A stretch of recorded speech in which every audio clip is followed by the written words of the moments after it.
मुख्यमंत्री जी आ रहे हैं तो निश्चित रूप से कल कुछ न कुछ सौगात वो रुद्रप्रयाग जनपद को दे जाएंगे। दोनों की एक ही जैसी मांगे हैं कि प्रशासनिक व्यवस्था जो यात्रा की है वो बहुत मजबूत हो और हमारी महिलाएं आर्थिक रूप से मजबूत हो।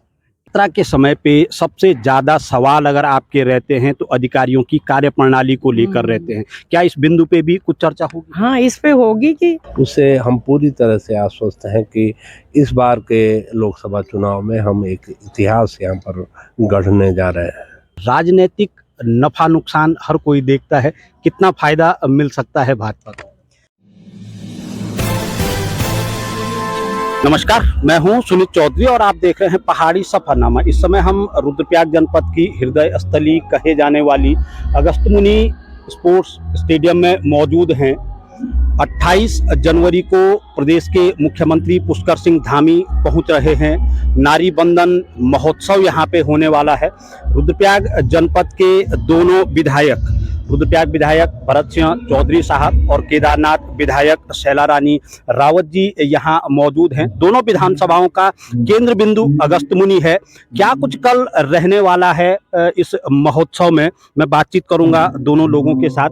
पहले शैला रानी जी से मैं बात करूंगा। मैम, एक बड़ा उत्सव यहाँ पे होने जा रहा है, एक बड़ा महोत्सव यहाँ पे होने जा रहा है, नारियों को समर्पित ये कार्यक्रम है, क्या कहेंगे?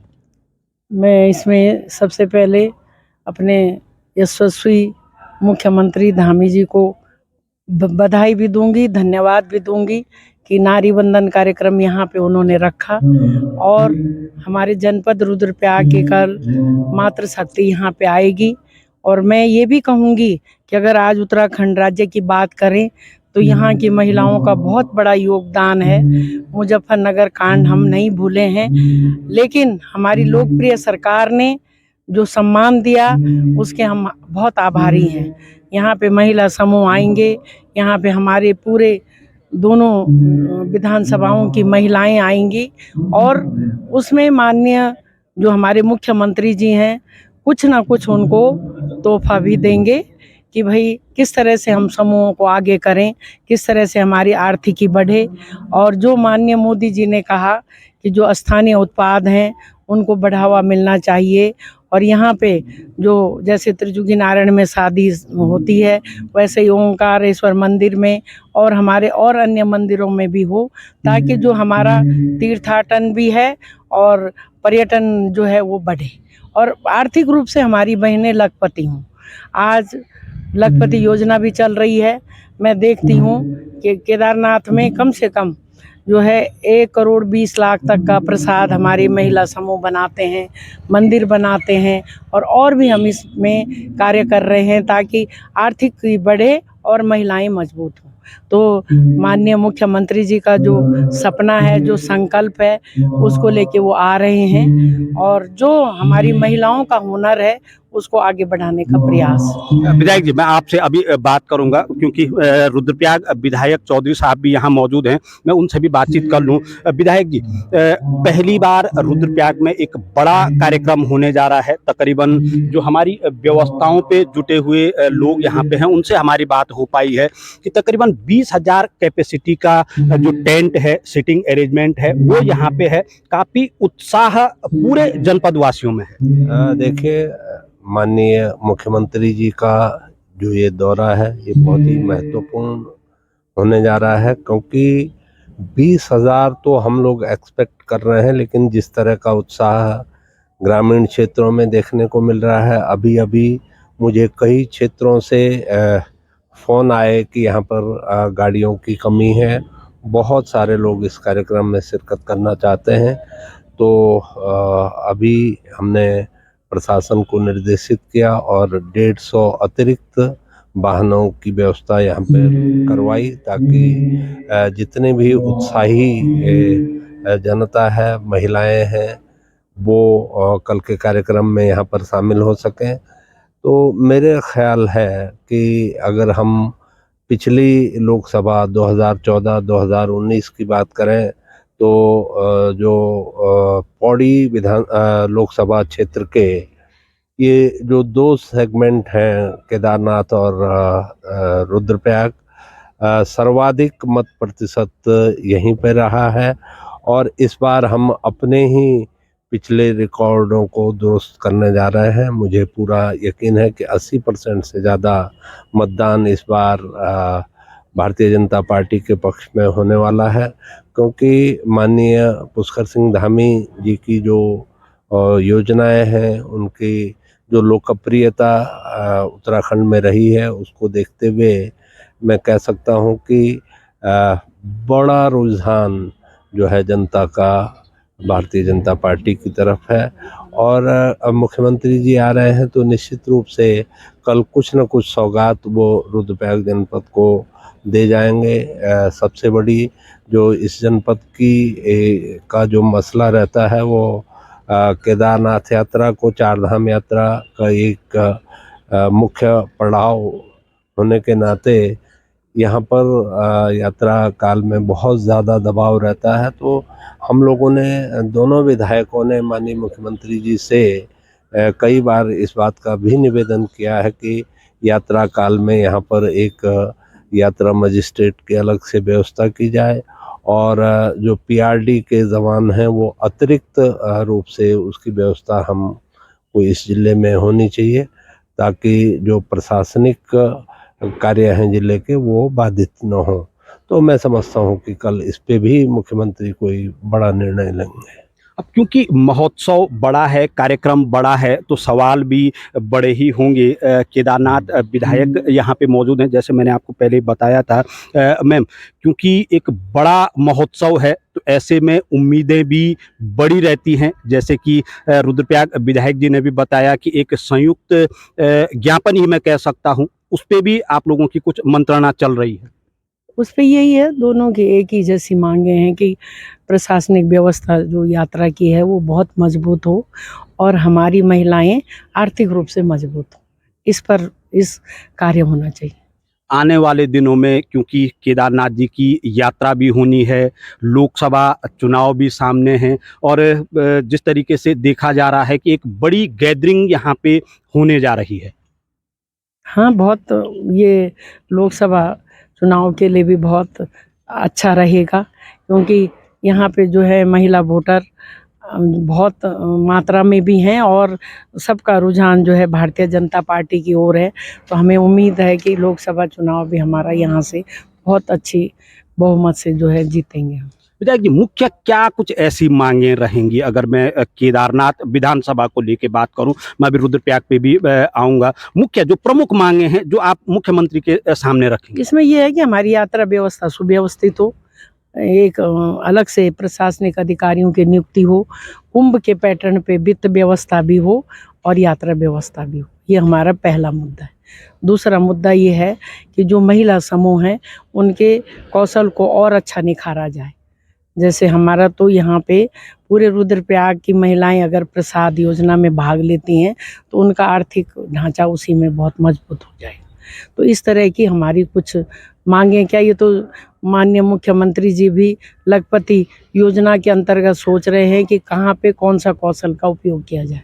तो ये यहाँ पे बहुत मजबूती से रहेगा और महिलाओं को मजबूत करने की बात सबसे ज़्यादा। यात्रा के समय पे सबसे ज़्यादा सवाल अगर आपके रहते हैं तो अधिकारियों की कार्यप्रणाली को लेकर रहते हैं, क्या इस बिंदु पे भी कुछ चर्चा होगी? हाँ, इस पे होगी कि प्रशासनिक व्यवस्था अगर यात्रा की अलग हो जाए तो हमारे विकास कार्य नहीं रुकेंगे।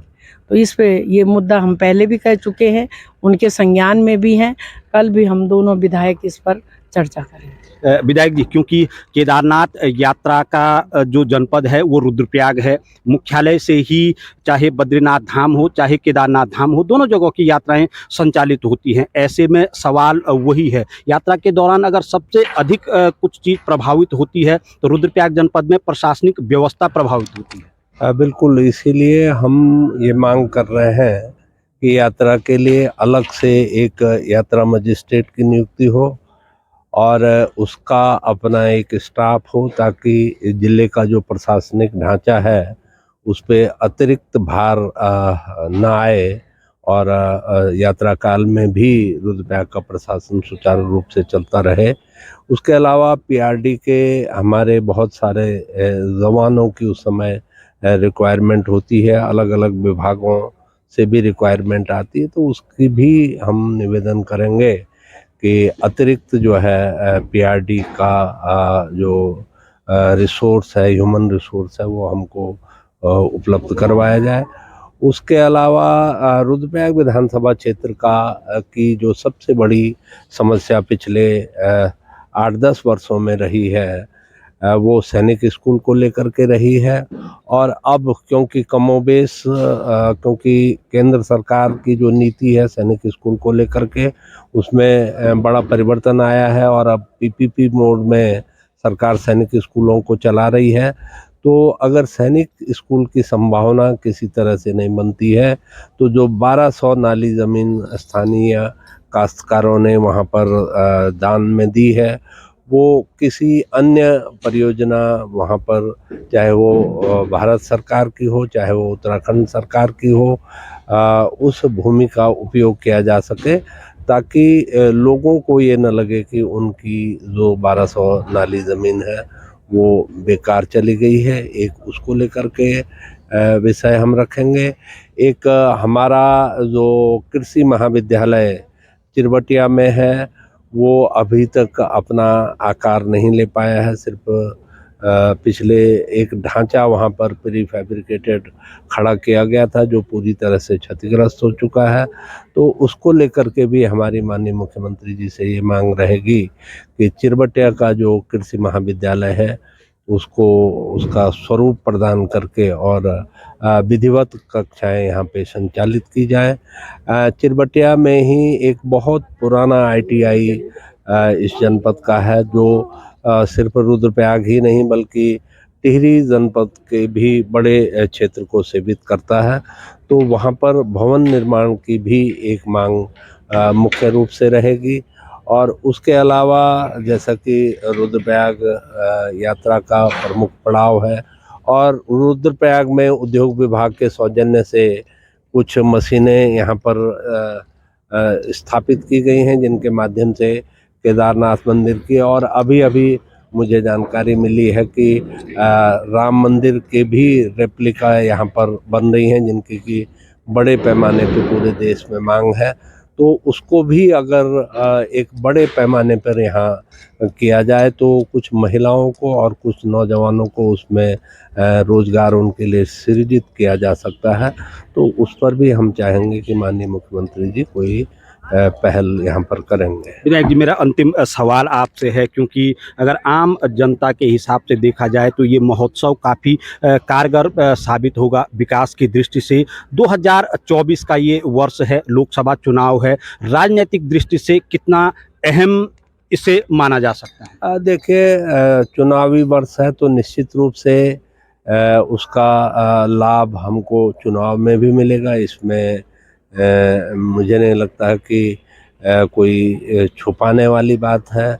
निश्चित रूप से अगर सरकारें अच्छा काम करेंगी, प्रशासन अच्छा काम करेगा, तो जो रूलिंग पार्टी है उसको इसका लाभ निश्चित रूप से मिलेगा। और जिस तरह का उत्साह कल मुख्यमंत्री की इस कार्यक्रम को लेकर के है, उससे हम पूरी तरह से आश्वस्त हैं कि इस बार के लोकसभा चुनाव में हम एक इतिहास यहाँ पर गढ़ने जा रहे हैं। भाजपा महिला मोर्चा की प्रदेश अध्यक्ष और पूर्व विधायक केदारनाथ आशा नौटियाल जी भी यहाँ पे मौजूद हैं। मैम, नारियों को समर्पित कल का जो ये महोत्सव है, ये होने जा रहा है, क्या कुछ रणनीति रहेगी, क्योंकि पूरी तरीके से समर्पित है महिलाओं के लिए? जी जी जी, देखिए, इतना भव्य और दिव्य आप लोग भी देख रहे हैं, ऐसा पहली बार हमारे जनपद में हो रहा है और टोटली महिलाओं को समर्पित कार्यक्रम ये है। हमारी बेटियां हैं, हमारी बुए और बुआरी के नाम से ये नौनी बुए बुआरी और नौनी, हाँ, बुए बुआरी और नौनी, इस नाम से ये महोत्सव यहाँ पर हो रहा है। और मैं समझती हूँ कि पूरे प्रदेश में इस तरह के महोत्सव पहली बार हो रहे हैं। तो निश्चित तौर पर महिला सशक्तिकरण के क्षेत्र में हमारी सरकार और धामी की सरकार, केंद्र की हमारी आदरणीय मोदी जी की सरकार लगातार महिला सशक्तिकरण के क्षेत्र में काम कर रही है, महिलाओं को आगे बढ़ाने का काम कर रही है। और महिलाओं के इस तरह के भव्य सम्मेलन हम पहली बार देख रहे हैं कि इस तरह के सम्मेलन भी हमारी संस्कृति को लेकर सरकार कर रही है, तो हम धामी जी का बहुत बहुत धन्यवाद करते हैं। आने वाले लोकसभा चुनाव में, क्योंकि कुछ दिन के बाद अब आचार संहिता लगने जा रही है और जनपद में ये एक बड़ा आयोजन हो रहा है, राजनीतिक नफा नुकसान हर कोई देखता है, कितना फायदा मिल सकता है भाजपा को? देखिए, आज तमाम नारी शक्ति मैं समझती हूँ कि भारतीय जनता पार्टी की ओर रुख कर चुकी है, मोदी जी की ओर रुख कर चुकी है। आप देख रहे हैं कि पूरे देश और विश्व में जिस तरह से राम मंदिर बनने के बाद आज लोगों को लग रहा है कि राम राज्य फिर से हमारे देश में आ गया है, ये केवल भारतीय जनता पार्टी और मोदी जी ही कर सकते हैं। तो निश्चित तौर पर हमारा राष्ट्र हिंदू राष्ट्र है और महिलाएं संस्कृति और धार्मिक क्षेत्र में बहुत अग्रणीय भूमिका में रहती हैं।